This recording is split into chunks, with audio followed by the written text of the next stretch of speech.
Ivete, por favor, abra seu áudio. Bem-vindos à palestra de Reiki de hoje.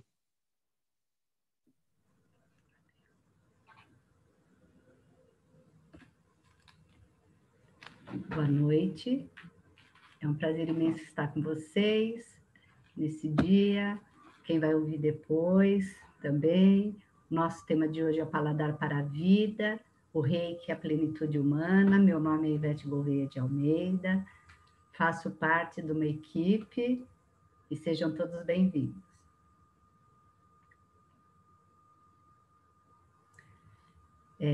Que essa noite seja uma noite agradável. O grupo que eu comentei com vocês é o grupo de Reiki Vijaya Rei.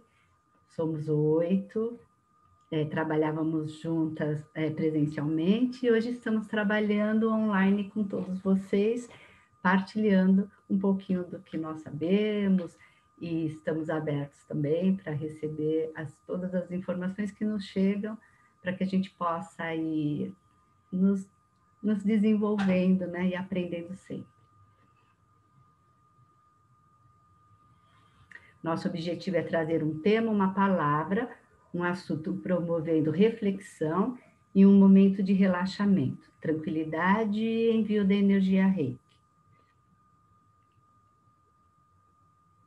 Quando? Às terças-feiras, das 20 às 22 horas, via plataformas do Meeting, ou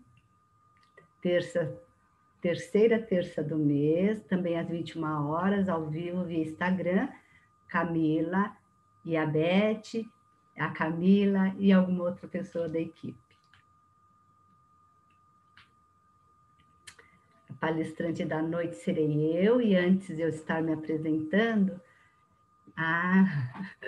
meu nome é Ivete Gouveia, sou reikiana nível 2, fisioterapeuta, psicanalista, especialista em linguagem corporal, especialista em teorias e técnicas para cuidados integrativos e terapeuta floral.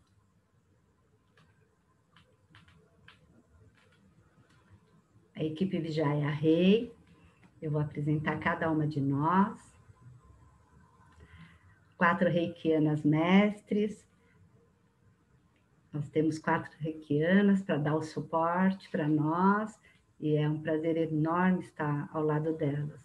A Camila Marques da Silva, mestre de Reiki Jarita Vijaya, médica veterinária, acupunturista, psicanalista integrativa, arte-terapeuta, practitioner dos Florais Saint-Germain, idealizadora e fundadora do grupo. Andréa Marangoni, a mestra Reiki Padma Gautami, artesã, terapeuta integrativa, consteladora familiar e fundadora do grupo.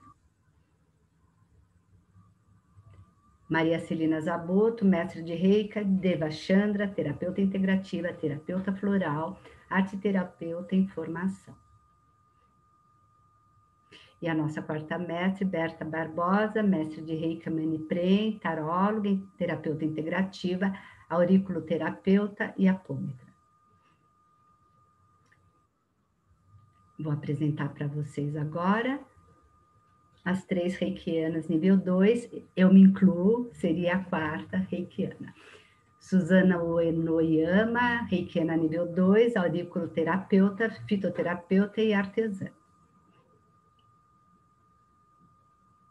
Giovana Martinez, reikiana nível 2, terapeuta integrativa, confeiteira, terapeuta floral e hipnoterapeuta. E Elizabeth Braga Sanches, hoje ela não está presente, mas ela normalmente está conosco, reikiana nível 2, psicóloga, neuropsicóloga, terapeuta integrativa e terapeuta floral. Nós vamos falar de paladar. O que nós podemos entender do paladar, né? O que é o paladar para a vida? Essa cena, ela é uma cena que lembra domingo, será? Então, gostaria que vocês passassem a observar o que essa cena lembra para você. O que você tem na sua memória sobre ela. Essa é umas fotografias, colhi das belas, fotografias belas. Vem mostrar para nós uma caverna e a água. Por que eu coloquei? Porque eu vou contar uma história de mais ou menos 3 bilhões de anos, né? A água é um meio que a gente conhece. Nessa caverna, ela deve ter os sais que se refere ao solo dessa caverna, né? E cada lugar, o intraútero, os componentes químicos do intraútero, da clara do ovo, de quem é ovíparo, e assim a gente está sempre nesse meio líquido, contando a nossa história de início.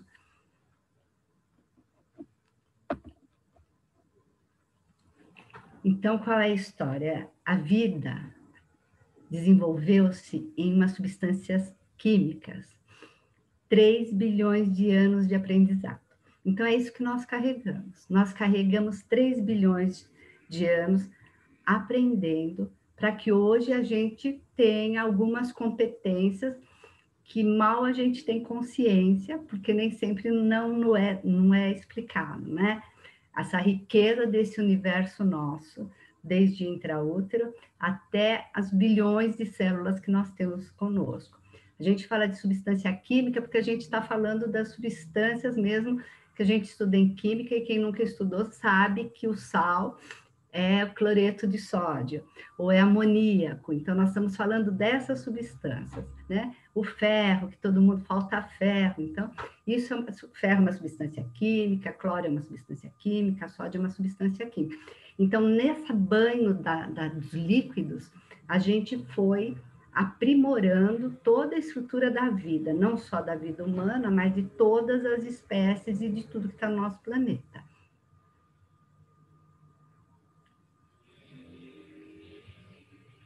E aí, por que o paladar é uma experiência química? Porque a gente não pode, a gente tem tanta informação, se o nosso cérebro fosse guardar chocolate, macarrão, não teria como ele codificar tudo isso. Então, ele escolheu algumas substâncias em que ele é especialista e que rapidamente chega a informação para a gente saber manter a vida, para a gente poder continuar mantendo a nossa vida. Por quê? Pode passar.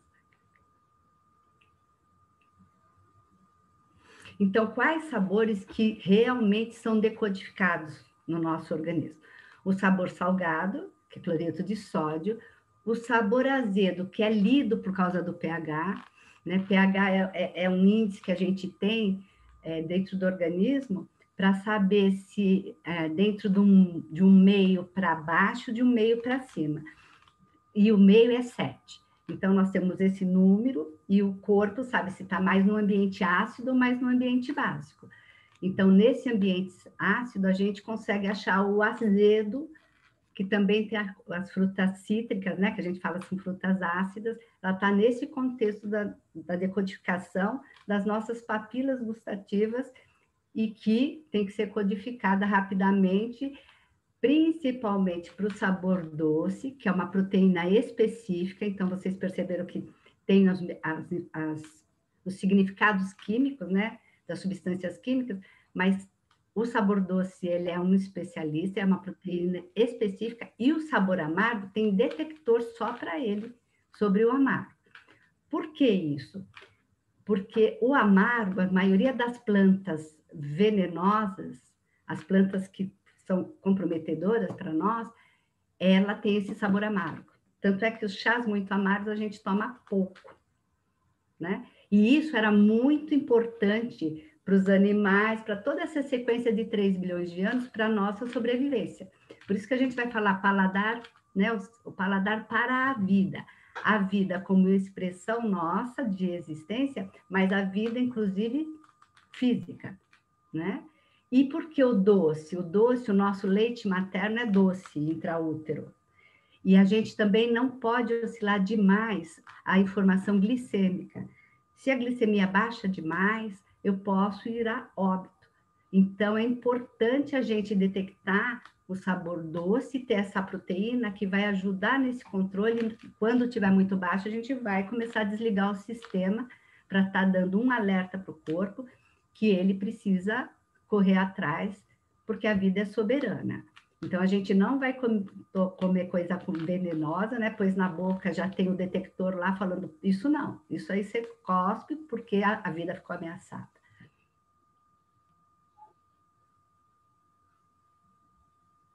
Então, o que a gente vai relembrar? Agora a gente vai relembrar o paladar. Qual é aquele paladar que você tem guardado na sua mente? Que momento foi esse que te marcou tanto e que você traz até hoje?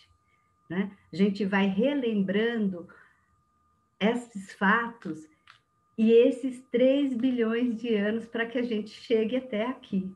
Né? A maravilha que esse sistema, nosso, esse grande universo chamado corpo humano, tem sofisticado e priorizado sentidos que nos mantêm vivos. Então, os sentidos, a visão, a audição, o paladar, o tato e a audição são fundamentais para a sobrevivência da espécie e que foi se aprimorando muito. E a gente evoca eles mais rapidamente para que a sobrevivência se mantenha. E aí vocês vão guardando. E aí vocês vão perguntando. Quando eu falei relembra, o que vocês relembraram? Qual a pergunta que hoje você faria sobre essa situação que você relembrou? Que sabor você tem na sua memória? Agradável ou aquele que fez você passar muito mal? Não é? E assim a gente entende a ciência. A ciência não é um bicho de 7 cabeças, faz parte do nosso dia a dia. Ela vem sobre os questionamentos, ela vem em cima de uma observação, ela vem em cima de um acaso. De repente você passa lá, tem uma árvore linda, no outro dia a árvore morreu, né? O que aconteceu nessa situação? O que mudou ao redor dessa árvore para que ela, de repente, não conseguisse responder? E assim se faz a ciência. O cientista também pergunta isso que a gente pergunta, faz questionamentos do dia a dia. E a história da cobra é uma história muito interessante, porque ela parte do dia a dia. A próxima. Eu vou contar a história desse pai aqui, ó, do Rakan. O Rakan estava com o seu filho e o filho perguntou para ele por que a cobra sentia cheiro na língua. A cobra, ela sente, né, dor pela língua. E aí, Rakan, que estava tentando entender por que o sistema nervoso central não daria conta de entender toda a codificação de todas as nossas comidas, é um estudioso sobre esse processo degustativo, o sistema nervoso central, ele foi estudar. E aí ele descobriu que as moléculas de odor servem para como intensificadores, né? Então, de sabor. Para nós, essas moléculas de odor, elas aumentam a percepção dos componentes que são liberados dos alimentos. E isso muda porque faz com que a gente passe a entender que o sistema nervoso central, ele precisa do olfato para poder decodificar, perceber o sabor. Então, realmente ganha muito as nossas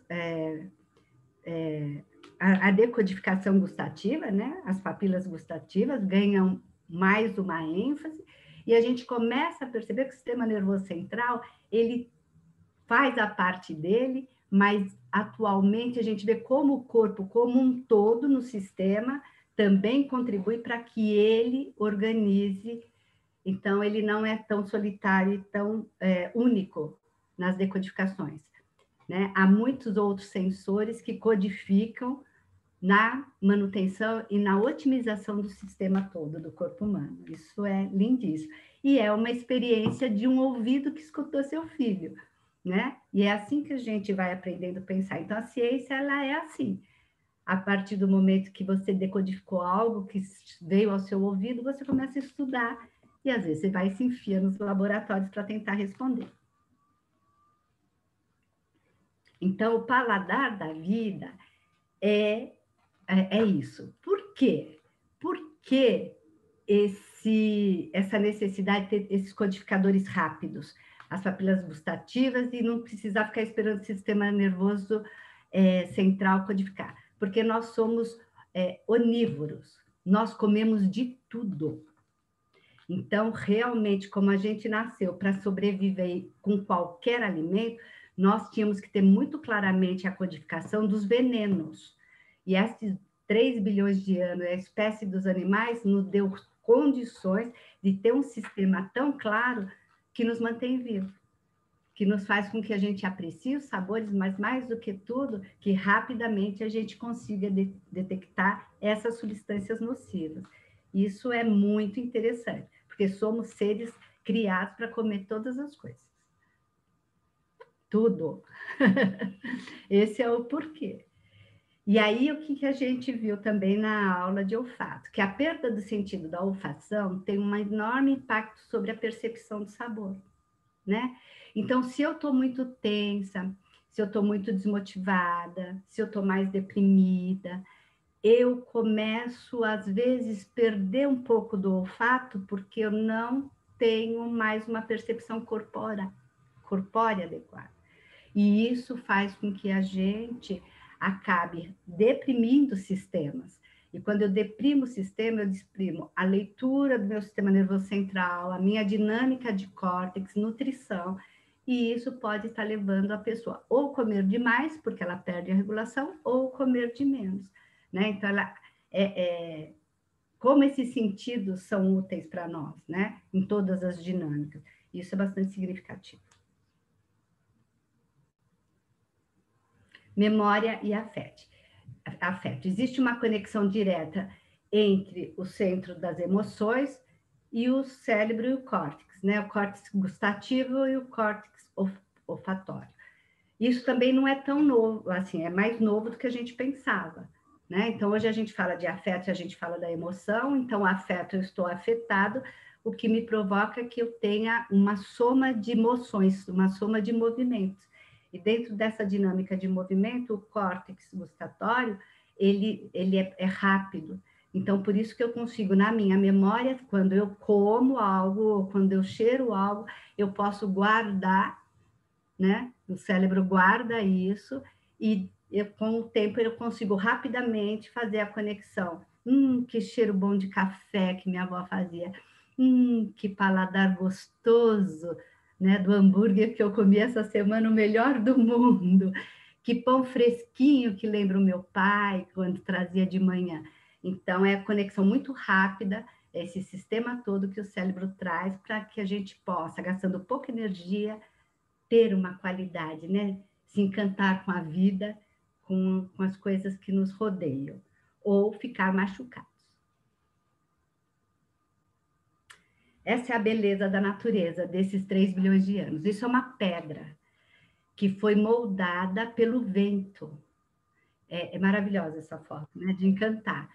Pela chuva e pelo vento, ela ganhou essas ranhaduras. E pelo sol, ela ganha essas cores. E assim também é a nossa existência. Nós recebemos chuvas, sol, ventos e vamos nos moldando com os recursos que nós temos. Às vezes um pouco mais de calma, um pouco mais de serenidade, uma respiração permite que o vento que parece que está machucando vá nos orientando, vá nos mostrando que a vida ela tem sopros quentes, mas às vezes a gente pega um pouco de vento frio. E isso vai nos dando condição de a gente poder escolher e nos preparar. Próximo. Dentro dessa evolução, a gente tem a leveza, né? O como os pássaros conseguem se encher de ar, como a gente vai tendo contato com a vida, como o humano tem a capacidade de se harmonizar com a natureza, como ele pode respeitar e como ele pode aprender. Essa é a dinâmica dos 3 bilhões de anos que a gente viu. Ela vai se achegando a nós, né? Ela vai achegando e acolhendo a história, o quanto o homem vai evoluindo, o quanto ele tem de recurso, a ponto de se acalmar e ter uma ave pousando na sua mão. E aí chegamos em nós, né? O grego fez esse desenho do acolhimento, a capacidade que nós temos, humanos, de tanta complexidade, de trazer em nós inscrito tanto conhecimento e podermos entender que ao olhar para o outro, a gente aprende a olhar para si. Então, o outro é sempre muito significativo na nossa história de vida. É um aprendizado mais rico para a espécie nesse momento. E aí a gente vai falar do Reiki.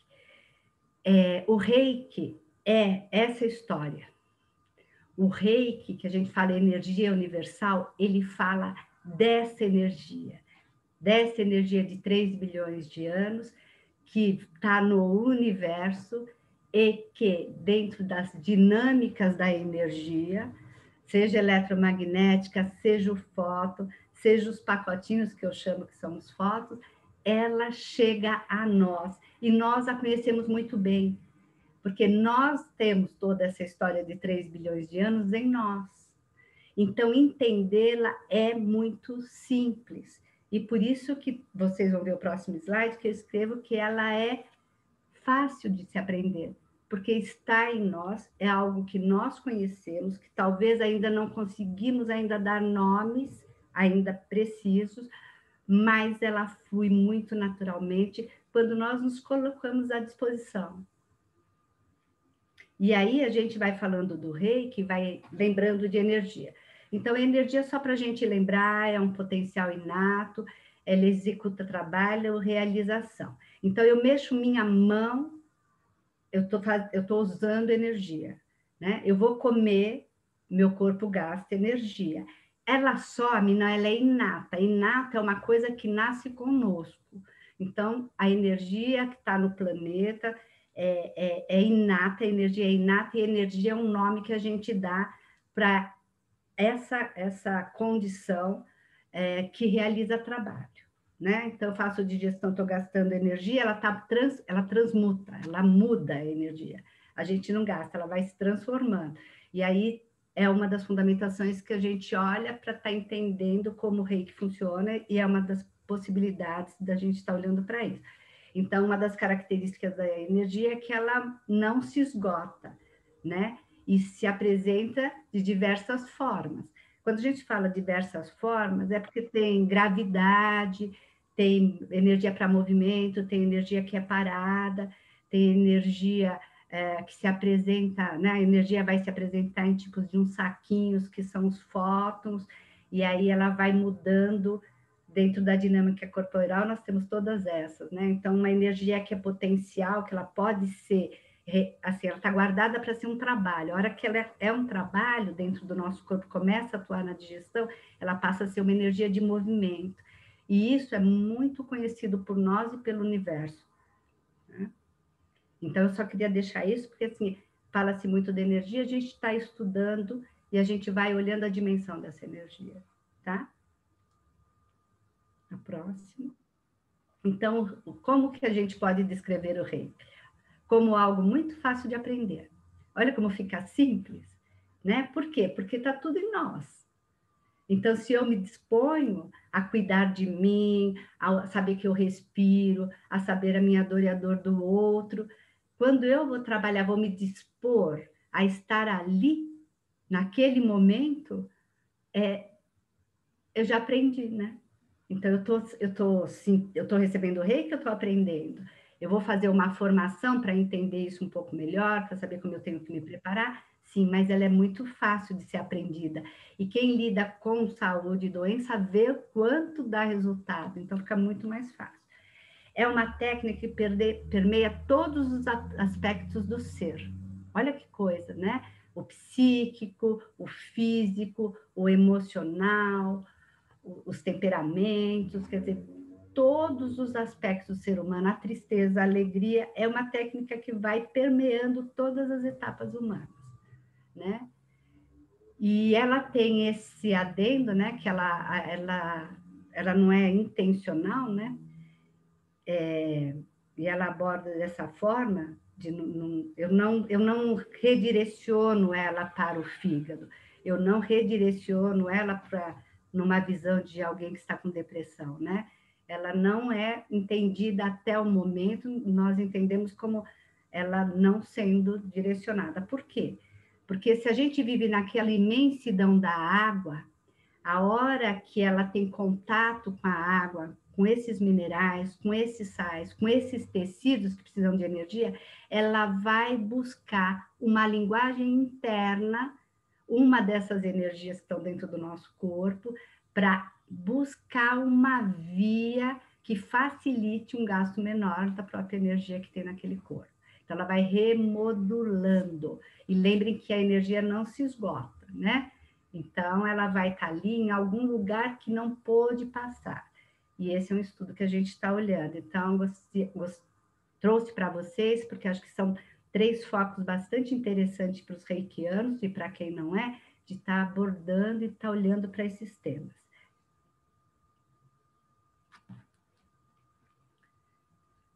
Plenitude humana é o que somos. Um dia em 1000 e 1000 em 1. Né? Uma passagem que está na Bíblia. Então, hoje é o meu dia que conta a minha história e é a minha história que conta esse dia.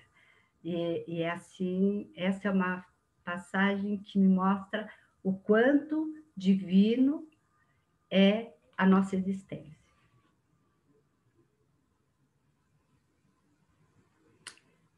Sentir é um aprendizado. Começa em você. Desde o ventre materno, agora, nesse viver diário, regar a semente mais doce cabe a você.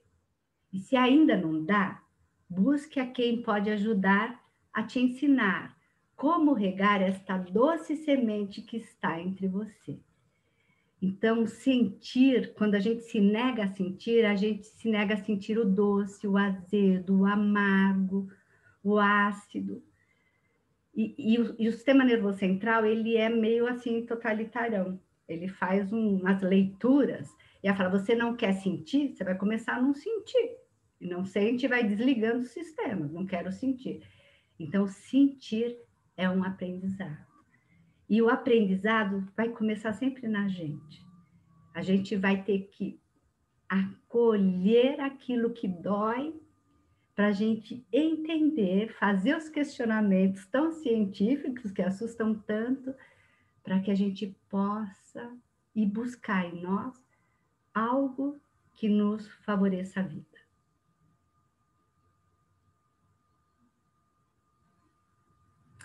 E assim, as mãos vão acolher a vida.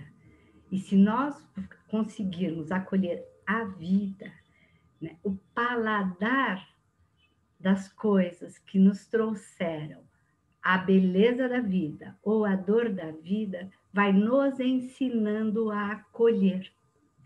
E a partir do momento que a gente vai fazendo a colheita, é nós que vamos tendo maior vivência dentro dessa história de 3 bilhões de anos para poder olhar o outro. E aí a gente vai olhando o outro como a gente olha essa flor. Coloca na nossa mão, acolhe e vai olhando as belezas. Quando a gente olhar as belezas, a flor talvez até mostre seus espinhos. Eu agradeço muito a vocês por essa partilha de hoje. Somos todos luz, gratidão. Vamos continuar falando dos sentidos na próxima terça. O tema a visão e o reiki vai ser ministrado pela mestra Deva Chandra Celina, dia 6/7, às 20 horas. Quer nos ajudar? Aceitamos e agradecemos. Tem o número do Pix. Boa noite e muito obrigada.